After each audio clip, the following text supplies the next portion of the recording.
நாம ஏன் அமைதியை பார்த்து பயப்படுறோம்? இது கொஞ்சம் வித்தியாசமான கேள்வி மாதிரி தெரியுதுல்ல. ஏன்னா நம்மள சுத்தி எப்ப பார்த்தாலும் ஒரே சத்தம். ஆனா ஒரு நிமிஷம் அந்த சத்தம் எல்லாம் நின்னுட்டா என்ன ஆகும்? நாம ஏன் அந்த அமைதியை தவிர்க்க பார்க்கறோம்? அதுக்குள்ள உண்மையில என்ன சக்தி ஒளிஞ்சிருக்குன்னு தான் இப்ப நாம ஆழமா பார்க்க போறோம்.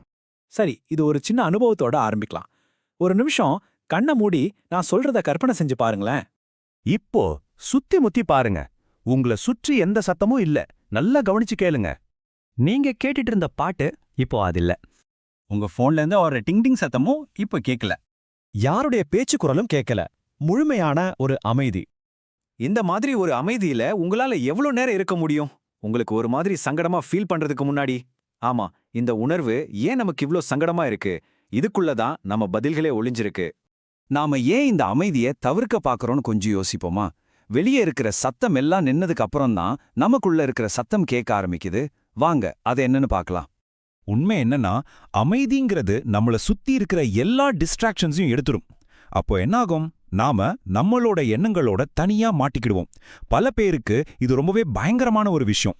நாம மனசுக்குள்ள புதைச்சு வச்ச கவலைகள், எதிர்காலத்தை பத்தின பயம், நாம வேணான் தள்ளி வச்ச எல்லா உணர்ச்சிகளும் அப்போதான் மெதுவா மேலே எட்டி பார்க்கும். அப்போ முக்கியமான விஷயம் இதுதாங்க. நம்ம உண்மையில பயப்படுறது அமைதியை பார்த்து இல்ல. அந்த அமைதி நமக்குள்ள இருந்து எதையெல்லாம் வெளியே கொண்டு வருதோ அதை பார்த்துதான். நம்மள நாமே நேருக்கு நேர் பார்த்துக்கிறது தான் உண்மையான பயம். இதை நம்ம முன்னோர்களோட வாழ்க்கையோட ஒப்பிட்டு பார்த்தா நல்லா புரியும். ஒரு 1000 வருஷத்துக்கு முன்னாடி எல்லாம் அமைதிங்கிறது ரொம்ப இயல்பான ஒண்ணு. ஆனா இன்னைக்கு அமைதிங்கிறது ரொம்பவே அரிதான ஒரு பொருளா மாறிடுச்சு. ஒரு 2 நிமிஷம் அமைதியா இருந்தா கூட நாம உடனே போனை நோண்ட ஆரம்பிச்சிடுறோம், இல்லைன்னா டிவியை போட்டுடுறோம். சில ஆய்வுகள்ல ஒரு ஆச்சரியமான விஷயத்த கண்டுபிடிச்சிருக்காங்க.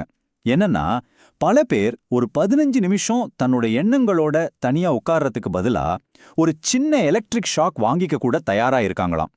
யோசிச்சு பாருங்க, இது எவ்வளவு பெரிய விஷயம்.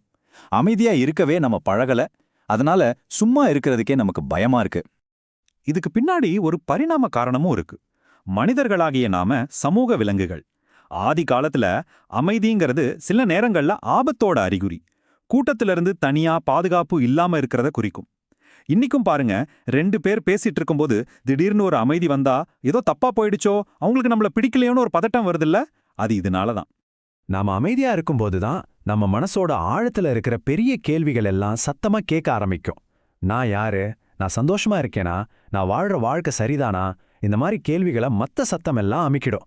ஆனா அமைதி இந்த கேள்விகளுக்கு ஒரு மைக் பிடிச்ச மாதிரி. சில சமயம் அந்த கேள்விகளை எதிர்கொள்ள நாம தயாரா இருக்கிறதில்ல. சரி, இது வரைக்கும் அமைதிய பத்தின நம்ம பயத்தை பத்தி பார்த்தோம். ஆனா இந்த கதையில ஒரு சூப்பரான ட்விஸ்ட் இருக்கு. நாம எதை பார்த்து பயப்படுறோமோ அதுதான் நமக்கு உண்மையிலே ரொம்ப தேவையானதாவும் இருக்கலாம். ஆமாங்க, நாம பயந்து ஓடுற இந்த அமைதிக்குள்ளதான் ஒரு மிகப்பெரிய சக்தி ஒளிஞ்சிருக்கு. தியானம், மைண்ட்ஃபுல்னஸ் மாதிரியான சக்தி வாய்ந்த பயிற்சிகள் எல்லாமே அமைதியை அடிப்படையா வச்சதுதான். நீங்க பாக்குற மாதிரி அமைதி நம்ம மன அழுத்தத்தை குறைக்கும், புதுசா யோசிக்க வைக்கும், நம்மள நாமளே நல்லா புரிஞ்சுக்க உதவும். அது ஒரு மருந்து மாதிரி. நம்ம அதை வேணும்னு ஏத்துக்க ஆரம்பிக்கும்போது அமைதி ஒரு எதிரி மாதிரி இல்லாம நமக்கு வழிகாட்டுற ஒரு டீச்சரா மாறிடுது. நம்மள குணப்படுத்துற ஒரு கருவியா மாறுது. சரி, இப்ப பிராக்டிக்கலா ஒரு விஷயத்துக்கு வருவோம். இந்த அமைதியை எப்படி நம்ம வாழ்க்கையோட ஒரு பகுதியா மாத்துறது? அதுக்கு உங்களுக்காக ஒரு சின்ன சேலஞ்ச். உங்களுக்கு அமைதியா இருக்கிறது ரொம்ப கஷ்டமா இருந்தா சின்னதா தொடங்குங்க. உங்க போனை தொடாம ஒரு 2 நிமிஷம் சும்மா உட்காந்து பாருங்க. இல்லனா ஹெட்ஃபோன் இல்லாம ஒரு வாக் போயிட்டு வாங்க. முதல்ல கொஞ்சம் சங்கடமா தான் இருக்கும், ஆனா போக போக அதுவே உங்களுக்கு ஒரு நிம்மதியையும் சக்தியையும் கொடுக்கும். இத எப்பவும் ஞாபகம் வச்சுக்கோங்க. அமைதினா அது ஒரு வெற்றிடம் கிடையாது. அது நமக்கான பதில்களால நிறைஞ்சிருக்கு. நாம செய்ய வேண்டியதெல்லாம் ஒன்னே ஒண்ணுதான். அத காது கொடுத்து கேட்க தயாரா இருக்கணும். அதனால உங்களுக்கான என்னோட சேலஞ்சு இதுதான். இன்னைக்கு ஒரு 5 நிமிஷம் முழுமையான அமைதியில செலவு பண்ணுங்க. பாட்டு வேணாம், ஃபோன் நோண்ட வேண்டாம். நீங்களும் உங்க எண்ணங்களும் மட்டும். என்ன நடக்குதுன்னு நீங்களே பாருங்க. உங்க அனுபவம் எப்படி இருக்கு? நீங்க அமைதியை ரசிக்கிறவரா இல்ல அது உங்களை சங்கடப்படுத்துமா? உங்க எண்ணங்களை தயங்காம கீழே கமெண்ட்ல சொல்லுங்க, தெரிஞ்சுக்கலாமே. அமைதியை பத்தின இந்த பார்வை உங்களை கொஞ்சம் யோசிக்க வச்சிருந்தா இந்த விளக்கத்துக்கு ஒரு லைக் கொடுங்க. இதே மாதிரி இன்னும் நிறைய ஆழமான தலைப்புகளை பத்தி தெரிஞ்சுக்க நம்ம சேனலுக்கு சப்ஸ்கிரைப் பண்ணுங்க. அடுத்த முறை சந்திக்கும் வரை தொடர்ந்து தேடுங்கள்.